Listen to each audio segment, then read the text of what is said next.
मेरा यहाँ सामान एक छोड़ गया। कैसा सामान? उसमें उसकी रूह है। 20 साल पुरानी चीज को अब आप यहाँ ढूंढ रहे हैं।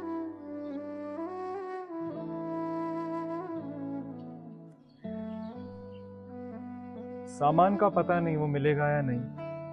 अभी तो चाय का वक्त है, आइए चाय पी लेते हैं। कहीं ये तो नहीं?